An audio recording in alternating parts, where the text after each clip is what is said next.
surge lá no teu escritório muitas questões envolvendo crimes cibernéticos, desse cenário mais digitalizado? Muito, Nidal. Eu digo para você que existem desafios de direito digital e penal de toda ordem. Desde desafios pequenos, como pequenas fraudes, que tem pouca movimentação de dinheiro, até fraudes grandes, em termos monetários, e até questões outras diferentes. As pessoas pensam que a internet é a terra de ninguém, mas descobre.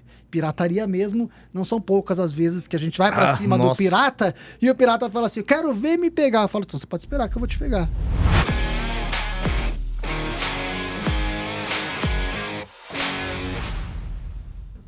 Bueno, bom dia, boa tarde, boa noite, boa madrugada para este povo que também vai assistir no canal do YouTube Professor da Arma de madrugada, aquele que vai escutar o Spotify também de madrugada. São os doidinhos que estão lá de madrugada. Vão dormir, galera. É madrugada pra dormir, né? Ou pode fazer outras cositas mais. Bom, mas deixa pra lá, tá? Mas você que está nos escutando agora, que bom que você está nos escutando. Se você ainda não está inscrito no canal do YouTube Professor da Arma, por favor, te inscreva.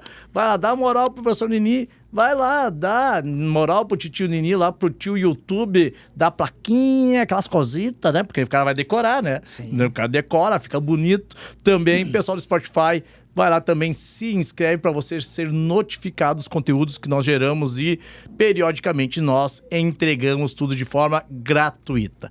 E hoje, o Penal Play está especial. Eu vou abrir espaço um pouquinho pro cara falar sobre direito digital civil, mas eu vou puxar ele pro penal. Se vou dar um jeito de chamar o cara pro penal, né? Então hoje nós estamos com o cara é fantástico, Danilo Fernandes Cristófaro, um baita advogado. Cara, pensa um cara que é conhecedor da área de direito digital, cara que é o nosso representante aqui do CEISC em São Paulo, aqui, nós temos uma parceria, né, Danilo? E, cara, é um cara que eu aprendi a admirar, combativo, um advogado na acepção do termo, inteligentíssimo, estudioso, que é o mais importante, porque o advogado também tem que ser um cara estudioso, né, não estagnar no tempo, e tem uma habilidade, um conhecimento aprofundado numa área que para aqueles caras que estão iniciando, que estão querendo entrar num nicho da advocacia, cara, eu acho que hoje é a tendência direito digital. Então o nosso papo hoje é nós falarmos sobre direito digital, mas não se preocupem, seus criminalistas de plantão, penalistas de plantão, nós vamos trazer algumas cositas também para o direito penal. Danilo, cara, te apresenta pra galera aí, Danilo. Diz quem você é, o que você faz, né? E, cara, fica à vontade. E outra coisa, né? Hoje o nosso quadro tá mais bonito, né? Dois carecas.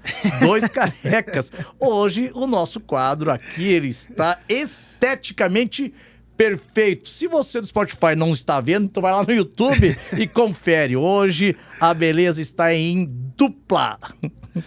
Nidal, prazer estar aqui contigo, agradeço as palavras imensamente.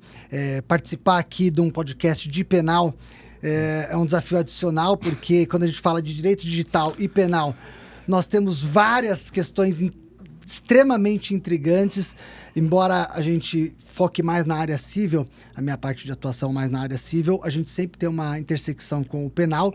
Perdoado por isso. Não, eu sou um apaixonado por penal de longa data, e eu não quis só advogar na área de direito penal, mas eu sou um apaixonado, trabalhei com o Luiz Flávio 10 anos, só respirava direito penal, então eu sempre gostei, participei de grandes júris, gostei bastante, e eu digo que eu sou um civilista disfarçado aqui, porque eu gosto muito do direito penal, de estudar direito penal, e quem se prepara para o direito digital é impossível você separar as coisas. Então, rapidamente me apresentando, sou advogado aqui em São Paulo, sou professor na área de direito digital, direito civil, processo civil também a gente ministra, mas especialmente aqui em pós-graduação, mestrado, a gente transita mais aqui falando de direito digital, que são as questões que eu brinco mais gostosas ali, discussões gigantes.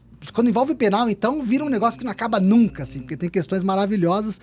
Outro dia, só a título de exemplo aqui pra gente falar de penal e digital, na PUC, eu dava uma aula lá na PUC, a convite de uma professora amiga de direito penal, E ela fala, Danilo, vem cá, seu penalista disfarçado, vem aqui falar um pouquinho de penal pra galera, quais são os desafios? Eu falei, olha, um tema aqui para já causar uma polêmica aqui na aula da professora é que nós vamos precisar rever o princípio da legalidade, vamos ter que mitigar um pouquinho. O pessoal, cláusula pétrea, isso aqui, intocável, onde já se viu falar nisso? Aí você vem trazendo por que a gente vai precisar revisitar alguns institutos antigos de direito penal. Mas sempre traz muita polêmica, sempre traz uma série de desafios. E na área penal, especificamente, falando para os nossos colegas advogados, futuros advogados e tudo mais, é uma área gigantesca de direito penal, Nidal.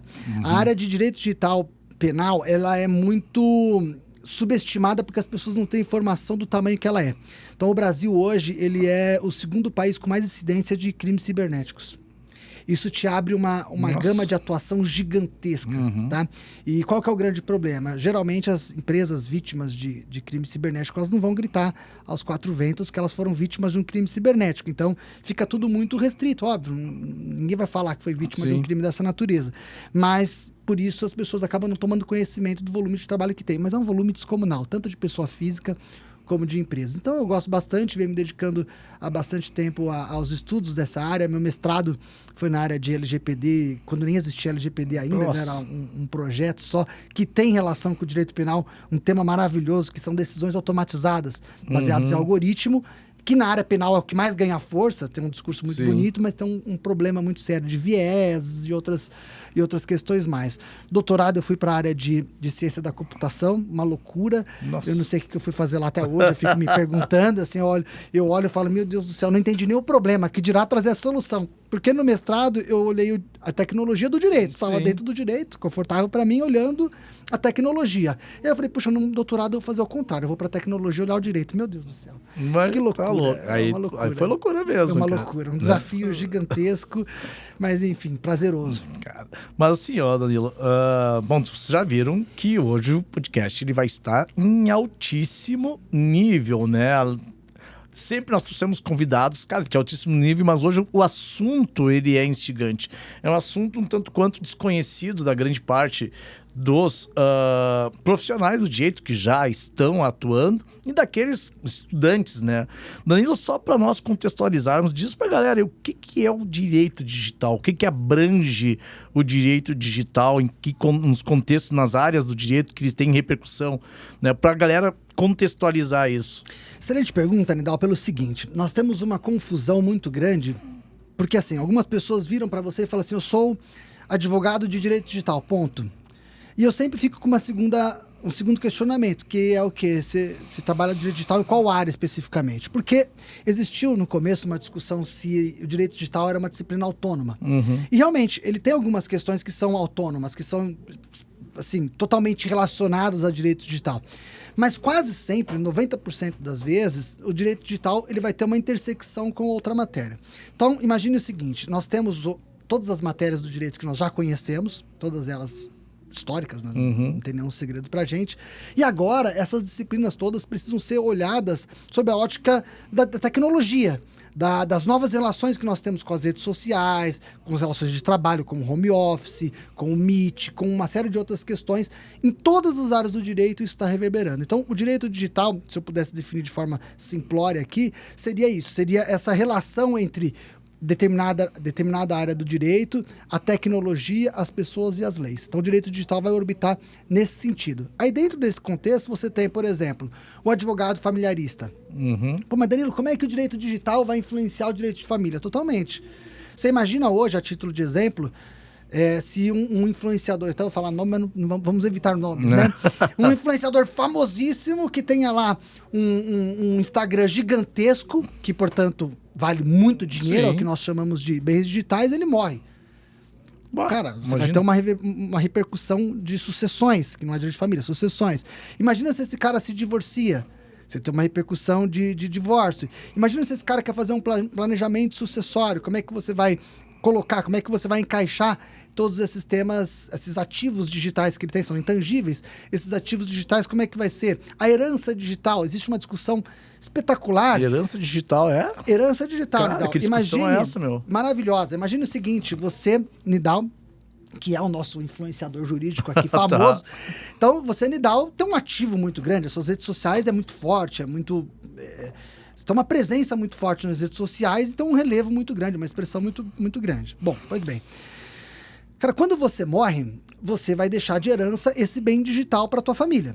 E aí você vai ter algumas discussões que você vai precisar encarar. Por exemplo, a tua filha vai lá e ela não tem a tua senha, ela não tem os acessos às suas redes digitais, às suas redes sociais. Então já começa o problema por aí. As Big Techs, o Meta, ele é obrigado a fornecer a senha para tua filha? Uhum. A quem pertence esse ativo digital todo que o Nidal colocou ali na rede social? Que aí envolve direito de imagem, envolve o dinheiro que vale a tua rede social, envolve propriedade intelectual, envolve privacidade. Porque um dos problemas grandes começou, inclusive, com a morte de uma garota. A morte de uma garota, a mãe pleiteou o acesso ao inbox da garota. E aí a rede social falou, olha, eu te concedo aqui, por exemplo, acesso à rede social dela. Ao inbox você vai estar ferindo a privacidade dela. Você vai ter acesso a conversas particulares Exato. que não necessariamente a sua filha gostaria que você lesse. Então, tem muitos aspectos ali que orbitam essa herança digital, que a gente chama, e que precisam ser enfrentados para o judiciário. O judiciário já vem enfrentando esses assuntos. Então, as Big Techs, e aí, até flertando aqui com o direito penal, a tecnologia ela é muito mais rápido do que a legislação. Muito mais. A sociedade sempre foi mais rápida. Com a tecnologia isso maximizou, né? Então, muito mais rápida do que a sociedade, a legislação. E aí, o que acontece? As Big Techs, como elas não são públicas, elas conseguem ter uma velocidade maior que os órgãos públicos. Então, elas criaram, por exemplo, já mecanismos para que você, em vida, faça uma espécie de testamento digital ali para aquela Big Tech sobre o que você quer que faça com a sua rede social pós-mortem. Então eu já coloco, por exemplo, o Nidal como um procurador meu, tá? Para se eu morrer, o Nidal ter acesso às minhas redes sociais. Então eu já dou uma autorização prévia para o Nidal, que o Nidal vai saber dizer, poxa, eu quero que faça isso, eu quero que encerre, eu quero que mate minha presença digital. É o seu direito. Cara, imagina uma outra situação. Bom, tu não quer dar nomes, mas eu vou dar nomes, tá? Imagina tu pegar a Virgínia e o Zé Felipe. É que eu advogo para alguns, então alguns eu tenho que evitar. Bom, vamos pegar. Vamos pegar. Mas se você advoga para esse aí, ponto, né? Tá bem. E, cara, Deus o livre, e não tô aqui agorando, mas vai que dê separação ali, velho. Porque a rede dela a menina é um fenômeno. A menina é um fenômeno não só de influência, de venda, cara. Tudo. Ela hoje, na minha concepção, é aquela que melhor aproveita as suas redes. E ela consegue monetarizar aquela rede de uma forma brilhante, né? E aí, cara, imagina dar um problema aí, o que faz, velho? Cara, é uma questão que tem que pensar. Não são poucos que procuram o escritório para pedir ajuda, como é que eu estruturo isso, como é que... Essa galera maior... A maioria, assim, que tá na proporção da Virgínia, já tem um planejamento estruturado. Mas muita gente não tem. Sim. Então, nós atendemos um influenciador lá bem famoso, assim, um dos maiores que existe aí no Brasil, e que ele não tem muito essa preocupação. E envolve uma série de cuidados que, assim, a hora que morrer vai ser um caos. Imagino que sim. Vai ser um caos gigantesco, assim. E tem muita gente que, infelizmente, não se preocupa.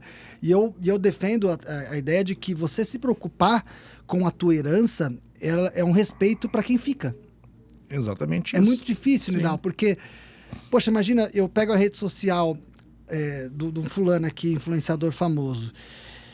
Cara, se eu encerrar isso, vou falar, cara, eu vou encerrar a rede social porque eu não tenho tino nenhum, eu não entendo nada, eu vou encerrar. Aí eu vou ficar sempre com aquele sentimento de, será que era o que ele queria? Um trabalho difícil construir tudo isso, eu vou e encerro. Se eu continuo e faço alguma postagem que eu fico em dúvida, eu falo, cara, será que ele gostaria que eu fizesse essa postagem? Ele nunca quis que eu anunciasse uma bet, por exemplo, e eu vou e vendo essa rede social que passa a anunciar a bet. Como é que eu vou ficar? Agora, quando o cara deixa um testamento prevendo tudo isso, acabou. Se você concorda ou não concorda, o Nidal colocou no testamento dele que é para encerrar a rede social dele. Eu vou achar uma tristeza. Puxa, tem tanto conteúdo bom do Nidal. Mas foi o Nidal que mandou. Eu tô fazendo a vontade que ele deixou para mim expressamente. Isso tudo, as pessoas já estão se preocupando em construir. E seria possível, dali a pouco, numa espécie de testamento, dizer, olha, na eventualidade de eu falecer, a família ou alguém na família ter a possibilidade de dar continuidade. Sim. Não, usando a rede social dele e mantendo a monetização, porque como vai comercializando também, de repente, continua gerando conteúdo que já aproveita os seguidores, né? Sim.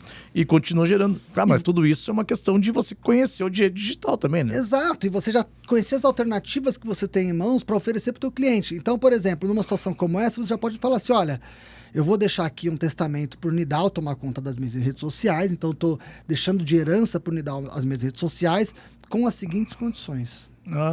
Não quero que anuncie a Bet. 2, proibido bebida alcoólica, porque eu sempre fui contra, não gosto. Então eu já deixo as diretrizes. Perfeito. Isso tudo é possível e as pessoas já começaram a se preocupar com isso. Perfeito. E me diz uma coisa, Danilo, surge lá no teu escritório muitas questões envolvendo crimes cibernéticos ou que envolvem algum crime envolvendo essa parte mais de tecnologia, nessa esfera desse cenário mais digitalizado? Muito, Nidal, muito. E aí eu te digo, até trazendo aqui oportunidade para os colegas que estão começando, ou porque estão começando nessa área, tentando começar nessa área, enfim, pensando, eu digo para você que existem desafios de direito digital e penal de toda a ordem. Desde desafios pequenos, como pequenas fraudes, que tem... É muita coisa, mas é muita coisa de pequenas fraudes. Então, o cara que manda um link fraudulento para você, você clica, uma transferência de Pix equivocada, achando que é o filho e não é. Tem tudo que é tipo de fraude, desde fraudes pequenas, pouca movimentação de dinheiro, até fraudes grandes, em termos monetários, e até questões outras diferentes. Vou te dar um exemplo aqui do que tem chegado bastante e não é incomum. É uma coisa que as pessoas que não atuam na área não têm essa dimensão, mas chega muito. Comentário no Google. Então, hoje, a pessoa vai lá no Google, na tua empresa, e comenta. Vai lá e deixa o comentário dela. Gosto do CIS, que o curso é excelente, dou 5 estrelas. Ou não gosto, dou 1 estrela, tal. E coloca o fundamento dela. Algumas pessoas passaram a utilizar esse mecanismo concorrentes para comentar e prejudicar a imagem das outras empresas. Ou mesmo acusar, fazer algumas acusações que não são cabíveis, você não poderia fazer aquilo, e que você está fazendo por uma interpretação equivocada tua. Então, muitas empresas buscam a gente para a gente atuar e eliminar ou mesmo responsabilizar o autor desses comentários. A título de exemplo aqui, eu vou trazer para você o seguinte. Primeiro, existe uma pesquisa nos Estados Unidos onde eles fizeram uma análise do impacto da avaliação do Google. Chegou-se à conclusão de que a cada estrela a menos para a empresa no Google representa 15% no faturamento. É um montante gigante. Pode ser que até esteja confundindo 15, 18, mas é alto. É muita coisa. Resumidamente, é alto. Coisa. Então, assim, as pessoas passaram a olhar a avaliação do Google com um cuidado muito maior. Então, poxa, se tem esse impacto no meu faturamento, deixa eu ver isso aqui de perto. E outros concorrentes desonestos começam a também comentar absurdos ali para prejudicar, ou mesmo clientes, usuários do seu serviço, passam a comentar coisas descabidas. Nós tivemos um problema lá na área criminal, inclusive, de direito digital, de comentário. O que aconteceu? Uma empresa de formatura realizou a formatura e quando você está na formatura, começa aquele monte de foto para lá, foto para cá. E, cara, os fotógrafos ficam loucos, né? Porque é formando muita gente para fotografar. E o cara não sabe se o Nidal, quem tá do lado do Nidal é a esposa, se é a mãe, se é a filha, se é a vizinha. Não tem a menor ideia, né? Então os fotógrafos chegaram na mesa e começaram a fotografar as pessoas que estavam na mesa e, em regra, eles fotografam quem o formando quer. Então, o formando abraça uma prima, abraça um parente, eles vão fotografando. E esse formando abraçou, eles tiraram muito foto do formando com o tio e não com o pai. Até aí, ok. Tiraram as fotos conforme o formando foi posando. Tá. Acontece que o formando era branco e o pai era preto. E o que a menina comentou lá nessa avaliação? Ela falou assim, olha, a empresa é uma empresa racista. Porque eles, pelo simples fato de eu ser branca e meu pai ser preto, eles já deduziram que meu pai não era o meu pai e sequer tiraram fotos, jogou por esse lado. Como se a empresa tivesse agido com racismo porque não tirou as fotos mais com o pai, sim com o tio, por causa da questão de cor. E não tinha nenhum fundamento. A empresa, imagina, a empresa quer tirar foto e vender foto. Sim. É óbvio que você vai comprar mais foto com teu pai do que com teu tio. Se ela soubesse, aí que ela queria tirar mesmo. Claro. O que ela fez foi tirando fotos aleatórias ali conforme você foi posando. Só que ela comentou isso no aberto. Então, comentou isso no aberto, colocou nome, tudo bonitinho, tínhamos como identificar ela, mesmo ser uma ação judicial.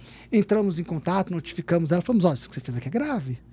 Você está acusando uma empresa de racismo, isso impacta no faturamento da empresa, impacta na imagem da empresa. Sem dúvida. O dono é casado com uma pessoa preta e ele não gostou de jeito nenhum de ter sido acusado de racismo, que é um crime. Sim. Né? Então vamos rever isso. Aí a pessoa pensou melhor, ponderou tal e apagou. Mas tem casos também onde a pessoa posta anônima. E aí nós temos os mecanismos processuais, os fakes, os haters, para descobrir. As pessoas pensam que a internet é terra de ninguém, mas descobre. Pirataria mesmo, não são poucas as vezes que a gente vai pra cima do pirata e o pirata fala assim, eu quero ver me pegar. Eu falo, então você pode esperar que eu vou te pegar. Nós fomos na casa de um pirata, Nidal. Esse cara aí, ele compartilhou uma notificação nossa. Quero ver me pegar, tirou sarro da gente. Falei, tá tudo bem, pode esperar que a gente vai te pegar. Então, nós fizemos uma produção antecipada de provas e pegamos ele. Aí, o dia a gente foi fazer uma busca e apreensão na casa dele, dos equipamentos todos e tal. Chegou lá e eu fui pessoalmente. Fui com a polícia, todo mundo quer fazer a apreensão. E eu fui, né, como advogado, evidente. Sim. E falei, cara, lembra que você postou, não sei o quê? Eu falei, então sou eu. Eu te avisei que eu ia te pegar. Então aqui, ó, te avisei. Não existe... O anonimato na internet, ele é até a segunda linha, não funciona isso assim. Eu quero chegar nesse ponto ainda também, Danilo, na parte da pirataria, nessa parte de, porra, tu acha que tu pode se esconder atrás de uma figura... Pseudo-anonimato. Né? Como é que se desenvolve uma investigação para você poder identificar essa pessoa que postou, mas no anonimato? Ou seja, aquele cara que é o hater, aquele cara que é o pirata, que bota lá, sei lá, um nome bonito lá e começa a baixar curso e vender de forma absolutamente ilícita, né? Como é que se descobre isso? Como é a parte da investigação? Nidal, eu vou abordar essa parte de investigação tanto envolvendo o pirata como o hater. Vou colocar todo mundo no mesmo pacote, que processualmente falando seria mais ou menos a mesma coisa, tá? Quando nós já temos mecanismos para identificar essas pessoas que estão praticando aquilo. Então lá no escritório, você sabe, a gente tem uma representação muito forte na área de propriedade intelectual. Então a gente tem uma proximidade muito grande com as Big Techs. Uma coisa é você denunciar uma pessoa aleatória lá na rede social, outra coisa somos nós que denunciamos todos os dias, que participamos dos programas antipirataria de todos eles e tudo mais. Então a gente tem uma credibilidade maior. Claro. A gente mandou OAB, fez um cadastro, fez toda uma questão para nos identificarmos e saberem que nós somos nós e não somos levianos a ponto de fazer qualquer tipo de denúncia para prejudicar ninguém, o que facilita. Então muitas das vezes a gente consegue já, com uma investigação própria nossa do escritório desenvolvida, identificar quem é. Então, às vezes o cara, a gente brinca que tem o pé de chinelo e tem o cara que é mais experimentado, né? O pé de chinelo, ele cria um perfil anônimo, por exemplo, então você teoricamente não tem como saber que é ele, só que quando ele vai te vender um curso, ele precisa receber o dinheiro por esse curso. E aí ele te passa o Pix dele. Aí quando ele te passa o Pix dele, você descobre quem é ele. Fica fácil. Fica fácil. Então ele chega a ser imbecil nesse nível. E pior, tem gente que ainda complica a família. Usa o nome da mãe, usa o nome do pai, do irmão, às vezes nem sabe. Então, outro dia, do próprio CEISC, nós tivemos um caso onde nós pegamos um garoto não, já era homem, já pirateando cursos do CEISC. Pegamos, a gente faz toda uma produção de provas, vou explicar como é que funciona, mas a gente faz toda uma produção de provas, então quando a gente faz o approach a essa pessoa, quando a gente busca essa pessoa, já tem tudo produzido. Eu não dou margem pro cara apagar, acho que seria muito mirim, eu dou o grito, espero ele apagar tudo e depois eu vou provar que jeito. Então primeiro a gente produz as provas, depois que a gente toma as ações, né? E aí ele, pelo amor de Deus, eu falei, isso aqui é crime, nós já vimos que você é aluno, nós já vimos que você é OABeiro, você está pensando em prestar a prova da OAB, e nós já registramos tudo, estamos notificando a OAB para que ela veja se você tem uma reputação ilibada, se você tem condições éticas de compor o quadro da OAB, porque você vai responder por crime. Nós fizemos uma representação criminal, então nós produzimos toda a cadeia de custódia da prova digital, tudo bonitinho, certinho, para mandar para a delegacia para que os aspectos penais sejam iniciados, que é do poder público, não somos nós, só o start é nosso, né? E os aspectos civis. Então entra com a indenizatória e tudo mais. Ligou o pai chorando lá. Vai acabar com a vida do meu filho. Então, assim, você conversa, é claro que o objetivo do CEISC não é acabar com a vida de ninguém, nunca foi nem de ninguém. Mas a gente tem que entender, especialmente quem está entrando no mercado jurídico, que as coisas não são assim.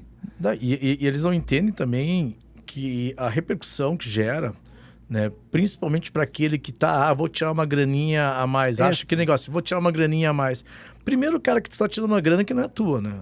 Tu tá, literalmente, você está praticando um crime, né? Você está se valendo de um trabalho de outras pessoas, né? Você está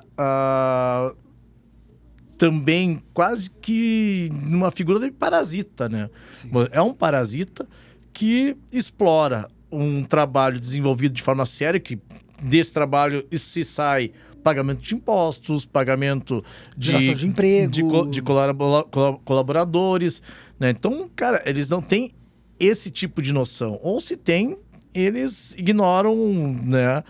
Agora também tem uma repercussão para aquele cara que acha que é uma coisa temporária, geralmente é o petinelo, né? E aí o cara é o concurseiro. O cara é o albeiro. Cara, se tu tem um registro de ocorrência, tu esquece concurso. Porque vai chegar uma hora lá que tu passou em todas as etapas e o órgão pelo qual você está postulando ingressar, eles vão buscar a tua vida pregressa. E tem registro de ocorrência, cara, tá reprovado, meu. Principalmente carreiras policiais e em carreiras jurídicas, esquece, né? Aquela brincadeirinha que achou que não ia dar nada, te custou a vida. Nós tivemos um candidato lá, Nidal, você sabe que nós somos advogados também da Conexa, né? Que representa os interesses do concurso público. Para ter um mercado bem estruturado, a gente briga por um estatuto do concurso público para garantir uma força maior, vocês que faz parte dessa força para conseguir organizar as coisas. Então a gente é muito procurado por concurseiro também. E outro dia um rapaz prestando prova para a polícia também, e ele falou, pô, procurou a gente, vi que vocês são especialistas em concurso também, que tem essa área aí, queria bater um papo, falei, pô, vamos lá. Falei, qual que é o teu problema? Não, o meu problema é que eu tô com medo da investigação social. Eu falei, bem lá no escritório, eu falei, pô, procurou o lugar errado, né? Porque eu falei assim, qual que é o teu problema? Ele falou, não, é que eu tô respondendo a um processo civil e a outro criminal por pirataria. Aí já acendi um radar, né? Eu falei, pô, o que foi? A pirataria dele era... Acho que era perfume, era alguma... Não era curso, era perfume, era alguma outra coisa. Aí ele falou, você acha que vai dar problema? Eu falei, eu tenho certeza. Não é? Acho. Um segundo, a polícia liga lá com o CREA, eles vão buscar uma certidão simples das ações que você responde. Claro, não tem trânsito em julgado, você não pode fundamentar com isso, mas somado a tudo, você vai ter um problema. O cara vai olhar e vai falar assim, pô, o nosso futuro policial quem é? É um espertalhão que quer levar dinheiro às custas dos outros. Então, eles já sabem com quem eles estão mexendo. Exatamente Entendeu? isso, exatamente isso. E o que eu costumo dizer, Nidal, é que as pessoas às vezes falam, pô, Danilo, mas como é que eu identifico uma pirataria? Como é que eu identifico uma fraude? Como é que eu não caio nisso tudo? Existem vários tipos de fraude, mas essa especificamente é muito simples de você perceber. Cara, um curso custa R$1.000. Vou falar valores redondos para ficar fácil. Um curso qualquer aí custa R$1.000. Não tô falando 6, falando geral. Custa R$1.000. O cara tá te vendendo por 50, por 200. Caraca. Cara, não existe mágica. Se o CEISC que produz o curso não consegue vender por esse preço, porque tem um custo alto, como é que esse cara vai vender? Não. Então você pega uma geladeira que custa R$10.000 e tá sendo vendida por 1.500, meu amigo. Desconfia, isso não existe. E o mais curioso de tudo, cara, que nós recebemos dos próprios alunos que são impactados por essa propaganda, né? Eles são impactados e muitos alunos, eles mandam um print do perfil de Instagram, o print do WhatsApp, o número, né? E nós encaminhamos para o escritório, né? Nós encaminhamos para dar seguimento. Então, cara, não é tão complicado assim, né, identificar aqueles que praticam esse ato de pirataria. Mas o que mais me impressiona e até me frustra um pouco, não é nem tanto o cara que vende, né? Porque o cara que vende já se revelou bandido, né? Ele já se admitiu bandido. Ah, não, não vai dar. Não, tu é bandido. Vamos combinar, tu é bandido. Mas o pior é o cara que compra. Né? É bandido também. Que é bandido também. Responde também. Responde também. Porque... Tivemos um processo lá, 800 pessoas na lista. Nidal, tinha gente aprovado em grandes instituições e que ficou sem dormir, porque a gente oficiou. Então, entendeu? Eles não entendem que quem compra também tá lá, no artigo 184, se não me fala a memória, né? Tá lá, primeiro, segundo, diz quem compra também quem compra também incorre no crime, né? O que eu acho graça, Nidal, é isso, assim, as pessoas não têm dimensão É. do peso de um processo penal, do preço de um PAD.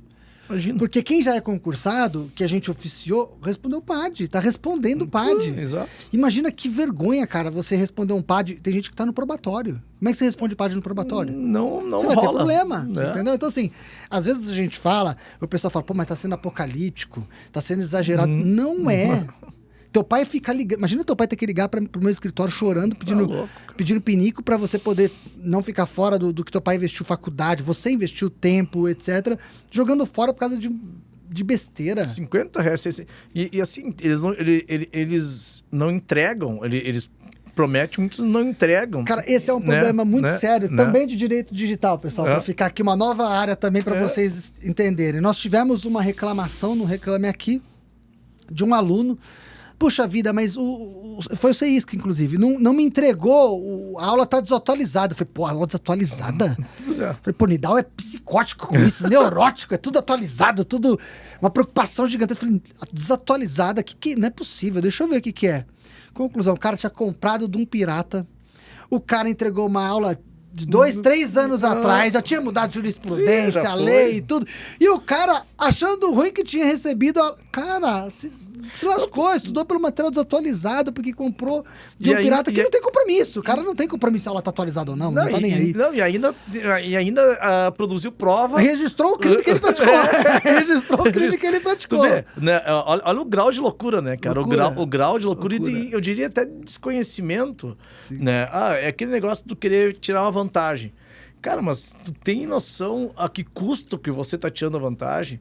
Né? Eu vou economizar, 600, 700, R$1.000. Que dali a pouco, isso vai representar você como advogado, talvez uma parcela mínima do primeiro honorário. Né? Uma parcela mínima do primeiro honorário. Se você for para ser servidor público, isso vai representar, cara, 10% do teu primeiro salário. Eles não têm esse tipo de noção. Quer dizer, nós entregamos para eles, Danilo, cara, numa parcela de 10% do primeiro salário, da primeira remuneração, o resto da vida. É um investimento que vai garantir o futuro do cara, ele tá jogando...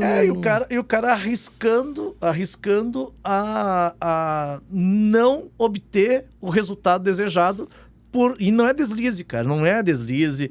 Isto revela um desvio de caráter. Um desvio de caráter. O cara que compra, ele já revelou desvio de caráter. Não tem condições. Cara, tem um monte de gente que não tem condições e que vai correr atrás e tem essa capacidade de percepção de que, cara, eu vou fazer o certo. E, velho, tu fazendo certo, mais certo, mais certo, mais certo, igual a certo. Não tem como dar errado. Sim.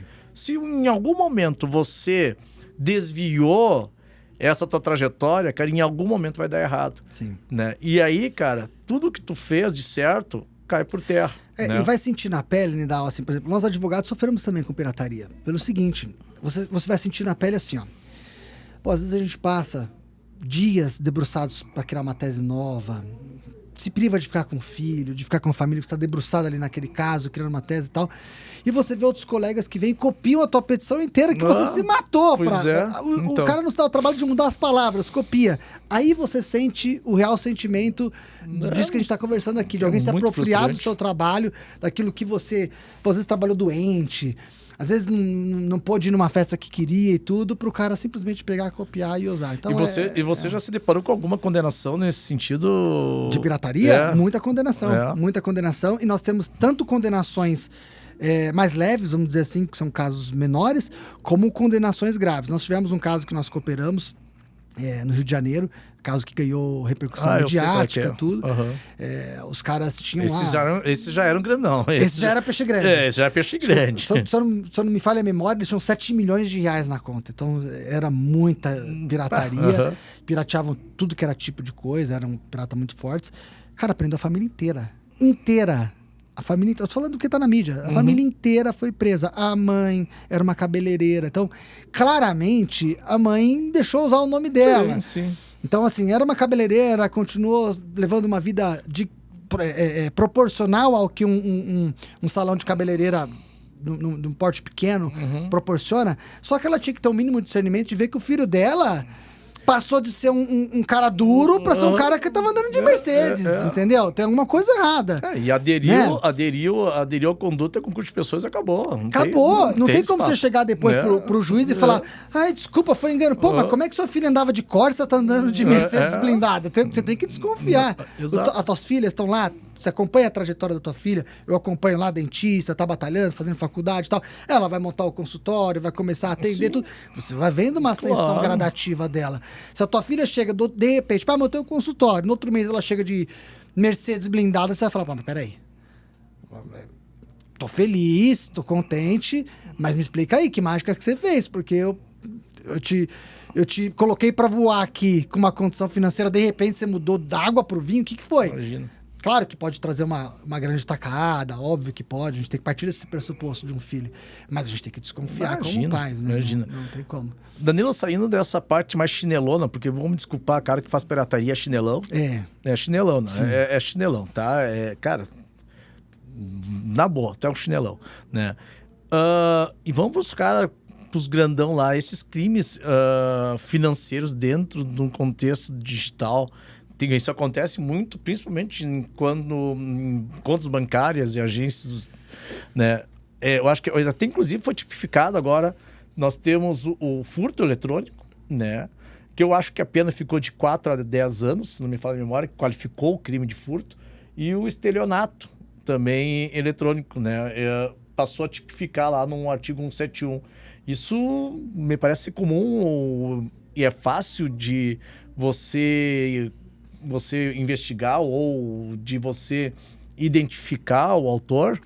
Então, essa área é uma área maravilhosa do direito penal. Eu gosto demais das discussões, da prática, de tudo que envolve essa área, porque você pega desde uma fraude pet chinelo, como a gente brinca, até uma coisa de grandes proporções. Vou te dar alguns exemplos aqui. O que tem chegado muito no escritório, que se tornou comum e que é o tipo de atuação que, se você se debruçar um pouco para estudar, rapidamente você consegue trabalhar e captar cliente e gerar o teu escritório nessa área. Para quem está começando aqui, peço licença para dar uma... É um baita quem sou eu para dar dica? Mas assim, eu acho que quem está começando quer ouvir um pouco isso. Então, assim, é uma área boa de começar. O que tem acontecido bastante? É uma mistura entre Lei Geral de Proteção de Dados Pessoais, crime, direito digital, tecnologia, uma série de coisas. Cara, começou a ter uma chuva de fraudes onde a pessoa começa... Hoje em dia os tratos são muito por WhatsApp. As relações são muito constituídas por WhatsApp entre empresas, etc. e tal. E começou muito com a colaboração, infelizmente, de algumas pessoas dentro de empresas a ter fraudes e roubos, furtos digitais e estelionato digital. Então, o que o cara vira e fala assim, eu sou de uma empresa X. E o Nidal comprou esse celular aqui dessa empresa X e tá pagando aqui 10 parcelas de R$1.000. Tá bom, comprou aqui o celular, tá pagando 10 parcelas de R$1.000. Eu sou da empresa, eu viro aqui pro meu amigo e falo assim, ó, o Nidal, ele paga todo mês uma parcela de R$1.000, um boleto de R$1.000, tá? O dado pessoal dele é esse, então já começa uma infração à LGPD. Forneço dados pessoais, CPF, RG, telefone, e-mail, tudo que o cara precisa para abordar o Nidal.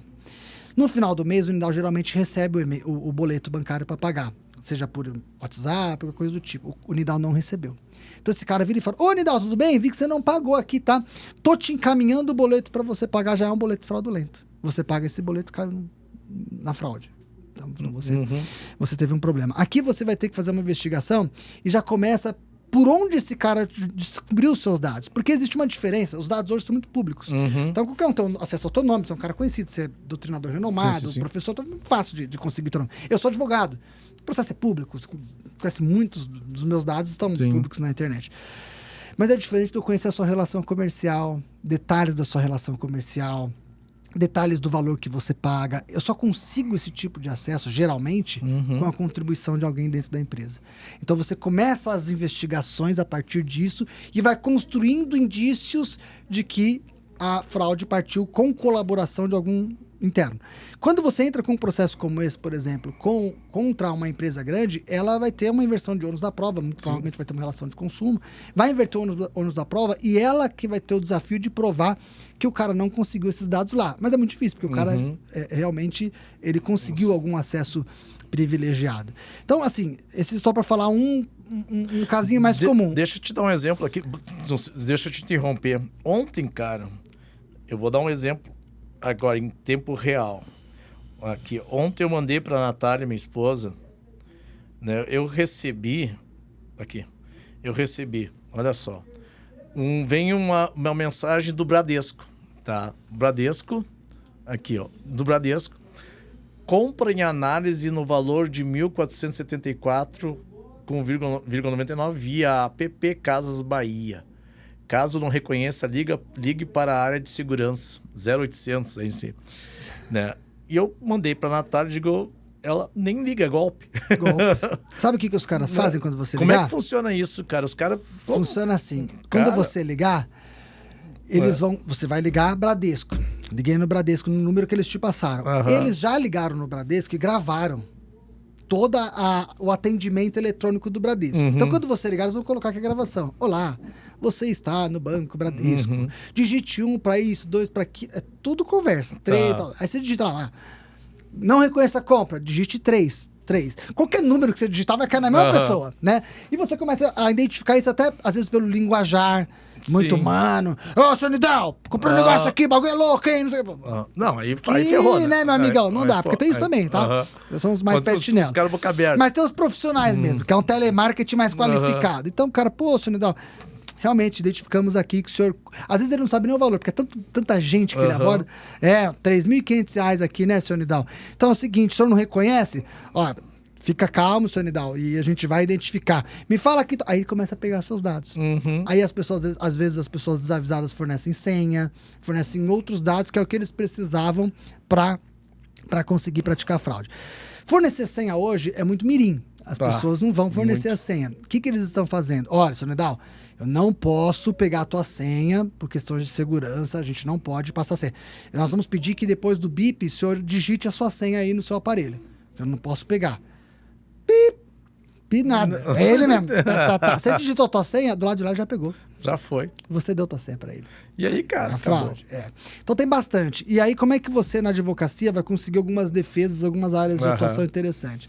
Quando você processar o banco ele é obrigado, por uma série de regulações, a ter algumas cautelas de cibersegurança, para evitar o cybercrime.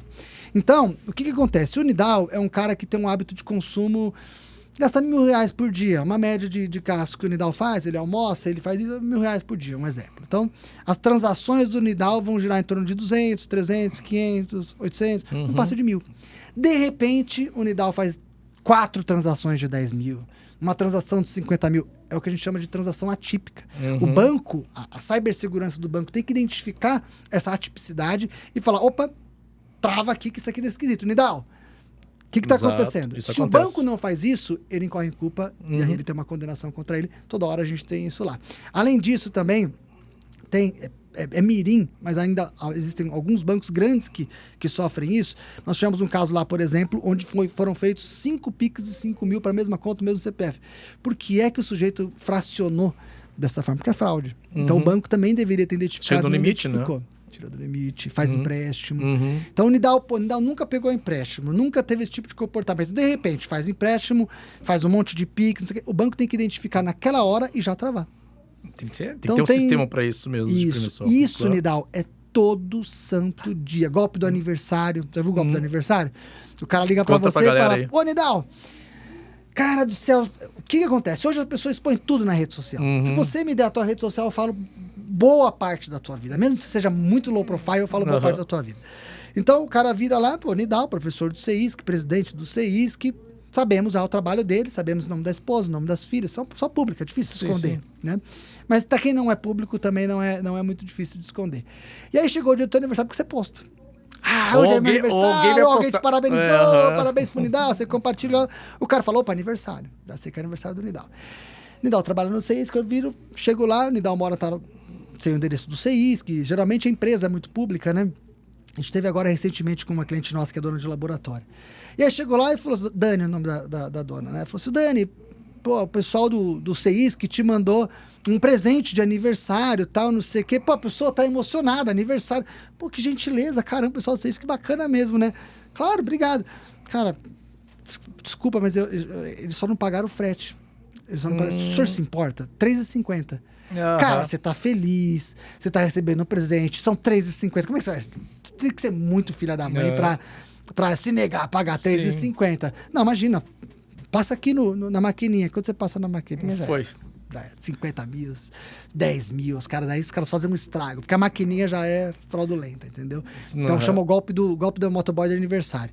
Esse golpe também já tá bem famoso, toda hora. Cara, olha, eu vou te dizer, é uma variedade de É uma de criatividade que você fala, não pode ser um negócio E agora desse. eu entendi, porque ficou aquela... Eu imagino que pra quem está nos escutando e assistindo, né, ficou com uma pulguinha atrás da orelha no início da nossa conversa.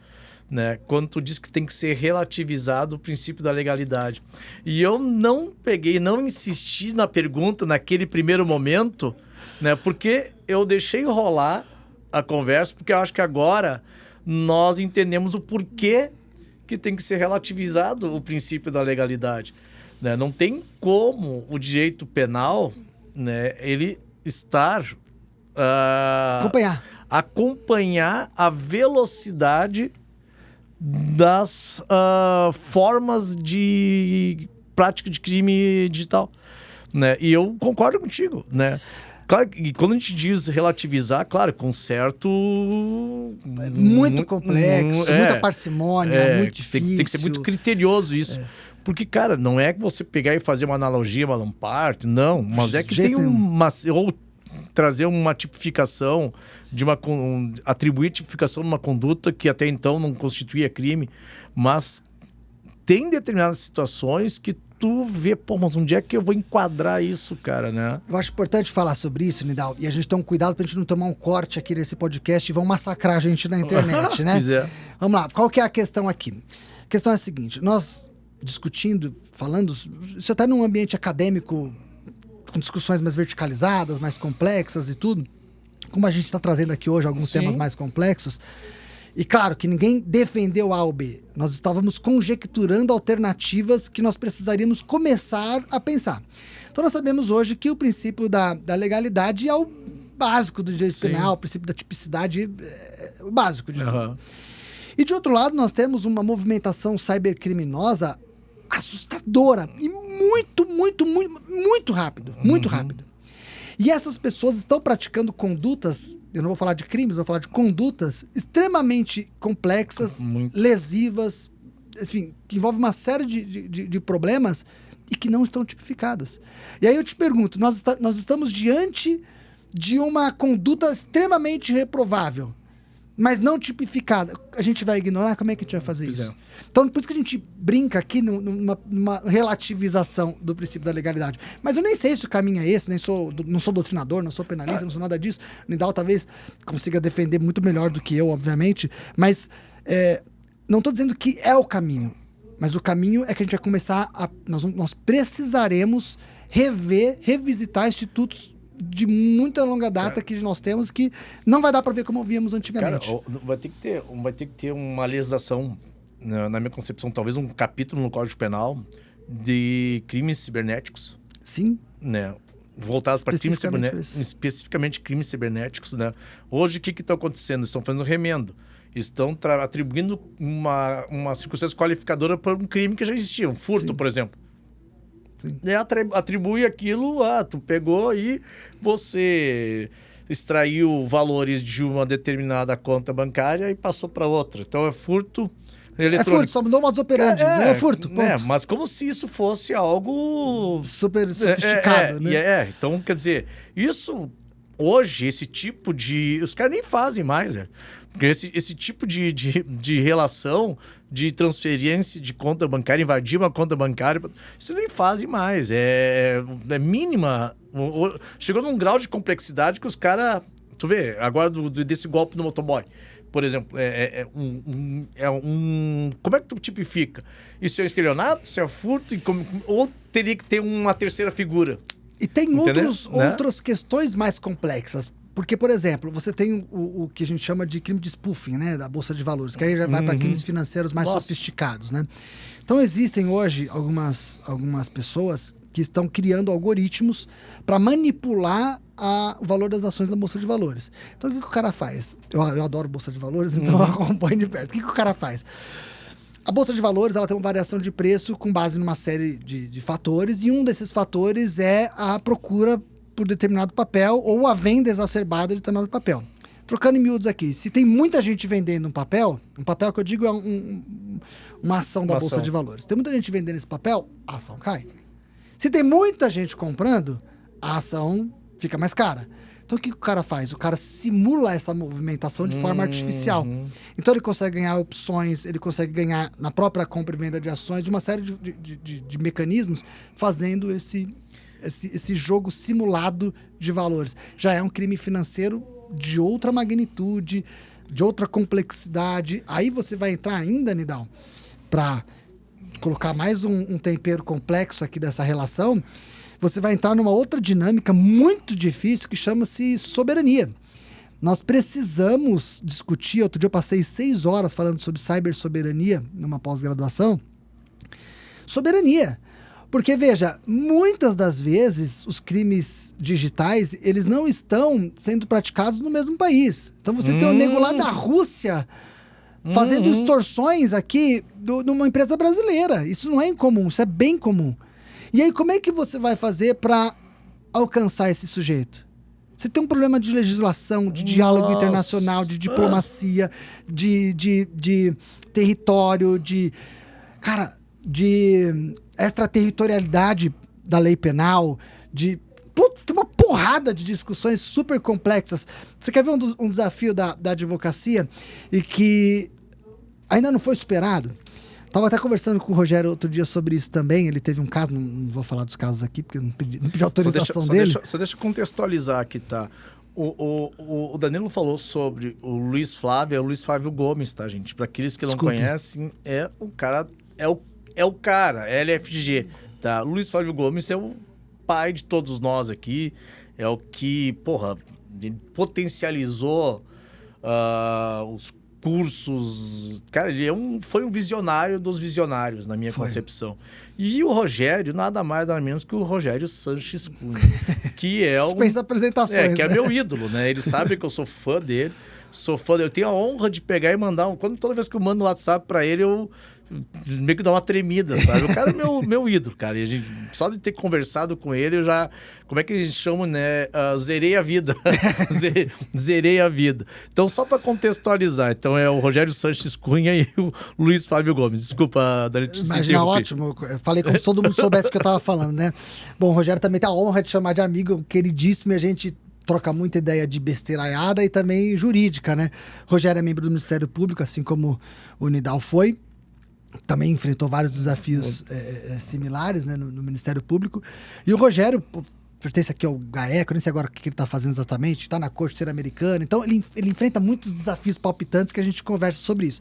E nós estávamos conversando de um caso que eu tive aqui no escritório, e ele enfrentou um caso similar no Ministério Público, onde nós... Pirataria, um caso de Brasília, um servidor público lotado dentro de um órgão importantíssimo. Vou tentar falar nome para não dar problema, claro. Mas um órgão importantíssimo de Brasília, e ele pirateava curso lá de dentro, tava uma loucura, pegamos, a vida exonerado, um problema gigantesco, o órgão obviamente também tomou todas as providências, processo penal, civil, uma loucura.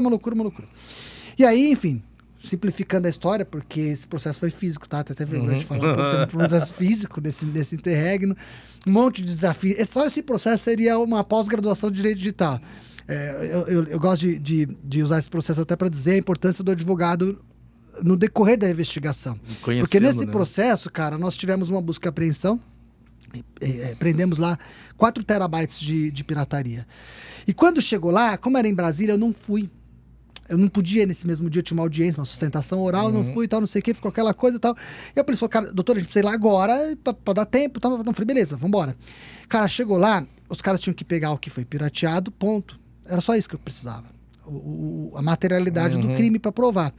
Cara, os caras apreenderam um monte de coisa pessoal, foto da mulher do cara pelada, tinha um monte de coisa de pornografia entre casais, que é um problema dele, não tinha crime nenhum naquilo. Eu falei, mas pra que você pegou isso. Ele ferrou toda a minha prova, eu tive um trabalho... E eu falando, excelência, desentranha tudo isso daí, eu não quero. Eu só quero o ilícito relacionado à propriedade intelectual. Desentranha tudo, um desrespeito com a esposa do cara que não tem nada a ver com isso. Desentranha, não me oponho a nada, pode desentranhar. Tal. Só para entender mais ou menos como funciona o problema da investigação. Bom, chegou no final, execução, teve que pagar uma indenização, beirava acho que 1,5 milhão, mais ou menos, uma indenização bem alta, tudo. E a gente começou o processo de execução, seguindo aquele rito do Código de Processo Civil, o rol todo, blá, blá, blá. Claro, o cara já tinha escondido tudo, patrimônio, aquela coisa e tudo. Encontramos o quê? 800 mil em criptomoeda fora do Brasil e 2 contas internacionais, também em bancos estrangeiros, né? O advogado do cara tá no processo. O cara tá se defendendo lá. Como é, Nidal, que eu vou conseguir emitir uma ordem para os Estados Unidos e para a Inglaterra bloquear esse dinheiro? Dificílimo. Você não tem um diálogo eficiente nessa seara. E a criptomoeda, como é que faz? Criptomoeda. A criptomoeda, quando ela tá numa corretora, você consegue bloquear. No Brasil. E na gringa. Já começa que Mas quando tá numa corretora, né? Quando tá numa corretora, tiver na wallet, acabou. Nunca mais você vê. E wallet pra quem... Bitcoin, pra quem não tá... Isso, criptomoeda Bitcoin é mais famosa, né? Mas pra quem não tá familiarizado, o wallet é uma carteira digital. O iPhone tem o wallet do cartão de crédito, você aproxima, né? Então é uma carteira digital onde você guarda essas criptomoedas, põe no bolso e leva embora. É desse tipo. Não sei se todo mundo conhece, mas existe um cara que tá há anos procurando uma wallet que tá no lixão dos Estados Unidos. Ele já gastou não sei quantos milhões. Lá tem acho que 7 bilhões em criptomoedas. Ele perdeu. Nossa! Uma wallet. Tá lá, tá garimpando o lixão para encontrar. Esse caso é famosíssimo, porque a wallet tá lá cheia de criptomoeda e sumiu. Mas resumindo, pede uma autorização judicial para bloquear o patrimônio do cara. Se fosse no Brasil, sniper, teimosinha, tem 1000 coisas lá, pá, penhora ali, bloqueia tudo, tá muito fácil, né? E lá? Tem soberania, tem legislação própria, tem uma série de questões. O juiz autoriza e fala assim, Nidal, eu autorizo e você vai traduzir esses documentos. Já começa a dificuldade aí, porque a empresa vai ter que gastar uma fortuna para traduzir todos esses documentos, para juntar o processo, para mandar, para ter toda uma comunicação. Você acha que esse cara vai ficar com o dinheiro lá esperando você fazer isso? Se o advogado dele já avisou ele? Já foi. Acabou, meu amigo. Não vai, já era. Então, essas são algumas dificuldades que a gente vai enfrentar e ter que, trazendo aqui a discussão que a gente viu, falar de mitigar o princípio da legalidade, a gente apanha muito, mas uma revisitação a alguns institutos antigos, já começando aí pela soberania. Soberania, a gente vai ter que rever essa soberania, se a gente quiser. Ou pelo menos facilitar as relações, né? Eu acho que isso tem que ter uma espécie de um tratado. Tratados internacionais. Tratados internacionais para... Nós já temos alguns de direito autoral, Tratado de Berna, alguns tratados, Tratado de Roma, vários tratados importantes. Que tem a cooperação, né? Pacto de São José da Costa Rica, que é um dos mais famosos na área de penal e tudo. Só que assim, a gente agora precisa construir tratados que tragam a materialização esmiuçada de como isso vai acontecer. Porque o crime é muito mais rápido do que o nosso diálogo. Cara, e assim, você disse assim, eu tava falando em crimes financeiros ali, eu tava aqui pesquisando. Cara, se tu for pegar e tentar tipificar essa conduta que tu falou que era no sistema financeiro... Spoofing. Crime no sistema financeiro, cara, é de 86 a lei. 86, a lei 7492 de 86. E teve algumas alterações aqui que no 2000... Cara, é praticamente impossível você incluir aqui esse tipo de conduta. Quando o cara ele faz, porra, eu vou influenciar na alta e queda das ações. Tá, como é que a gente vai incluir? Será que isso aqui é uma fraude? Ou será que isso é um jogo de mercado? Né? E você tem aquelas questões jurídicas penais complexas. Você vai fazer uma analogia Malan Partem? Você vai fazer uma interpretação extensiva, restritiva? Não dá? Você vai fazer você vai criar um crime por meio da analogia? Bizarro, pode, não tem como. Sem chance, né? É o básico do direito sem penal, chance. Né? Mas também você vai ignorar? Qual que é a ideia? Ignorar? Aí que tem que tipificar essas condutas aí, cara, tem que estar toda hora... porque se você optar por ignorar, você está dizendo que o processo ele existe pelo processo, não pelo problema. Sim, né? Então, exato. Na verdade, a gente está privilegiando o processo ao invés do problema, ao invés do crime. Exato. O que não faz nenhum sentido. Cara, eu vou te dizer, velho, tem muita coisa para estudar, né? Pelo menos para compreender. Porque a gente fala em crime cibernético, crime digital, a gente pensa... injúria na internet, pedofilia, né? Isso também caracterizam crimes cibernéticos, mas isso são crimes praticados por uma outra pessoa que você consegue facilmente identificar, né? Tipificar. Mas o grau de complexidade das relações nas redes, na seara digital, é infinito, né? Hoje se discute, inclusive, como é que você consegue criar mecanismos, até mesmo entre aspas, porque não tem como controlar, né? Mas mecanismos de tornar essas relações mais transparentes, né? Buscam-se criar um código digital, uma lei que possa disciplinar a atuação das Big Tech, né? Toda hora essa discussão dentro do STF. Que vai para a liberdade de expressão, que é reduzir demais a discussão para a liberdade de expressão. Não, examina... cara, tu imagina que isso pode... Aonde nós vamos chegar?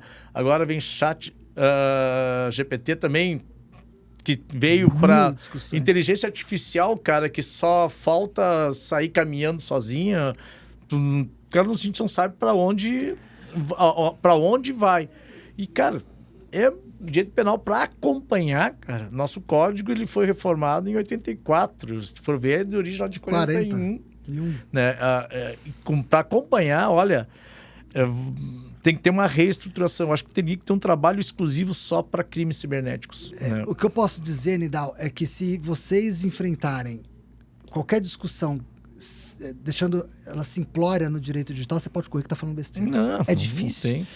Só para exemplificar muito rapidamente, na Alemanha, fora do Brasil, eles tratam o direito digital, o direito autoral muito, muito forte, assim, é quase que equiparado a uma pornografia, assim, os caras são muito incisivos, né, em alguns países. Na Alemanha, por exemplo, se você baixar um filme pirata, a gente trabalha bastante com filmes no escritório também. Se você baixar um filme pirata no teu computador, os próprios robozinhos do governo sabem que você baixou e aí vai falar assim, ó, Nidal, isso aqui é pirata, tá? Eu vi. Apaga. O robozinho fala pra você, apaga. Apaga e dá tempo. Eu vou voltar. A hora que eu voltar, se tiver aqui ainda, eu vou te pegar. Então apaga. É assim a política deles. Quem olha de fora fala assim, poxa, por que não temos isso aqui? Simples, fácil. O governo vende até, né, eficiente, muito bom. Não é. Porque quem te garante que o governo só tá olhando aquilo ali? Quem te garante que o governo não está olhando a sua preferência política? Exatamente. Quem te garante que o governo não está olhando quem você votou? Se ele chegou ali... Não está lendo a tua conversa sigilosa. Então, assim, a discussão é muito maior. Ainda na área penal, eu sei que já está esgotando nosso tempo aqui. Imagina. Esse assunto é palpitante demais. Cara, durante o meu mestrado, em 2016, eu escrevi sobre decisões algorítmicas. A vedação a decisões algorítmicas. Isso tá e você tem sistemas magníficos na área de penal, execução da pena e tudo. Eu com o Rogério, a gente tinha um projeto de desenhar um algoritmo de execução da LEP, né? E de desenhar assim, uma forma de acompanhar a execução penal de maneira mais eficiente. Eu trabalhei em promotoria de execução penal. Complexo demais, né? Tudo tá louco. É loucura. E aí, o que fez? Os Estados Unidos, China, alguns países desenvolveram, um dos mais famosos chama-se Compass, que é um sistema onde você toma algumas decisões automatizadas sobre execução penal, progressão de pena e uma série de questões. E identificou-se que esse sistema já vinha contaminado de vieses preconceituosos. Então, tem um clássico caso de 2 presos americanos que, quando você imputava essa informação no sistema, a inteligência artificial, o algoritmo, ele lia aquelas características e classificava a periculosidade do agente. Puxa. Então, o Nidal é periculoso, o Danilo não é, então de 1 a 10. Então, o Nidal poderia ser de 1 menos periculoso, 10 mais periculoso, e ia classificando assim para fins de progressão de pena e uma série de outros fatores. É o exame criminológico. Como se fosse o exame criminológico pela máquina. Então, a máquina diria, Nidal, periculoso, não progride. Resumindo bastante aqui a discussão. Então, eles tinham 2 casos, uma branca e um preto. Era uma mulher branca, uma mulher negra e um homem branco. O homem branco, ele tinha praticado 3 homicídios qualificados, ele tinha uma ficha horrorosa, ele era um bandidão branco, clássico homem branco, blá, blá, blá. E a mulher preta, ela tinha roubado uma bicicleta, furtado uma bicicleta de criança ali, coisa de molecada nova, pegou a bicicleta para não sei aonde, tal, furtou, enfim, tinha 2 pequenos delitos, coisa que aqui seria insignificância, na pior das hipóteses, contravenção penal. Ela foi classificada como 8, nível 8 de periculosidade, ele nível 2, 3. Por quê? Identificou-se que o algoritmo foi preconceituoso. O algoritmo nem é preconceituoso porque isso não existe. O que é preconceituoso são os dados que são imputados no algoritmo, né? Então, assim, poucas coisas aqui para dizer o volume de problemas para enfrentar. Eu vou fazer... Esse papo foi demais, cara. Eu já vou fazer o convite pro Danilo da próxima vez que a gente voltar aqui para São Paulo. Eu tenho vindo todo mês para cá. Justamente uma das razões é para fazer episódios de podcast. E eu já vou aqui desafiar o Danilo para nós fazermos um outro podcast e já ter um tema mais específico e também para que ele nos explique, se possível, como é que funciona esse negócio de algoritmo, esse negócio de robô, essas coisas. Cara, isso aí vai ser um papo que a galera vai curtir, eu acho. Já aceitei, a gente pode fazer um bate-papo aqui só sobre decisões dos algoritmos, o que é algoritmo, como ele funciona, por que vai dar problema. Porque quando você olha de fora o algoritmo, você fala, poxa, bacana, né? Progressão de pena, aqui mais rápido. Mas não funciona assim, a gente tem que ter cuidado com isso. Porque tem uma discussão, até mesmo no CNJ, de sentenças baseadas em inteligência artificial, né? Sim. Porque não é de todo um mal. Então, no CNJ hoje nós temos alguns algoritmos já, onde faz relatórios de sentença. Super bom. Por que o juiz que ganha caro vai fazer um relatório? Sim, Picola, então tá tudo bem. Nós temos algoritmos que já fazem esqueci agora. Jurimetria. Dosimetria da pena?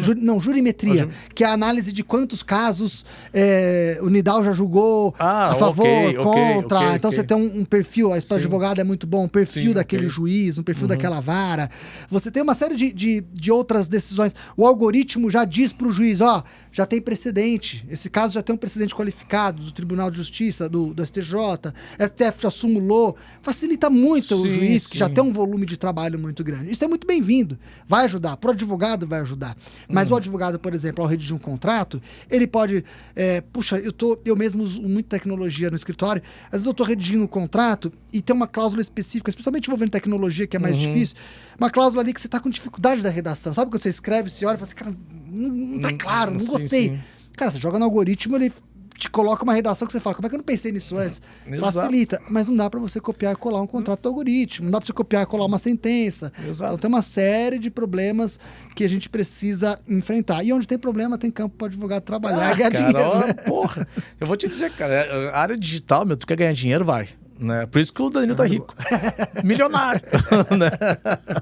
Bom, gente, eu quero agradecer profundamente. Muito obrigado, Danilo. Que baita papo, cara, esclarecedor. Dava para ficar aqui horas e horas falando, né? Eu acho que a galera vai curtiu muito esse episódio, né? Porque é um tema instigante, é um tema desconhecido.